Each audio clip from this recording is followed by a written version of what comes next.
Le Venezuela se prépare à tout et même au pire, et ça se voit dans les rues de Caracas, où le ministre de l'Intérieur en personne déploie en pleine nuit, sous les yeux des caméras, une unité spéciale chargée de coordonner les opérations de défense.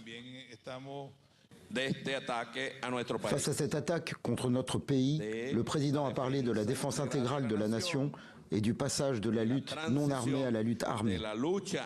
Réaction immédiate aux déclarations de Donald Trump qui, quelques heures plus tôt, reconnaissait avoir autorisé la CIA à mener des opérations secrètes au Venezuela au nom, dit-il, de la lutte contre les narcotrafiquants et la libération de prisonniers par le régime Maduro pour les envoyer illégalement aux États-Unis.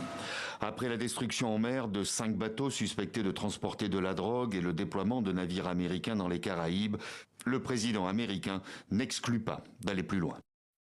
Je ne veux pas vous en dire plus, mais nous regardons du côté du sol à présent car nous contrôlons très bien la mer. Nous avons eu quelques jours où il n'y avait pas de bateau en vue. Et à la question, la CIA est-elle autorisée à aller jusqu'à neutraliser le président Nicolás Maduro, accusé d'être à la tête de ces narcotrafics, Donald Trump élude. Oh, je ne veux pas répondre à ce genre de questions, c'est une question ridicule à me poser. La réponse du président vénézuélien, elle, se veut en revanche beaucoup plus claire. Jusqu'à quand la CIA continuera-t-elle à fomenter des coups d'État?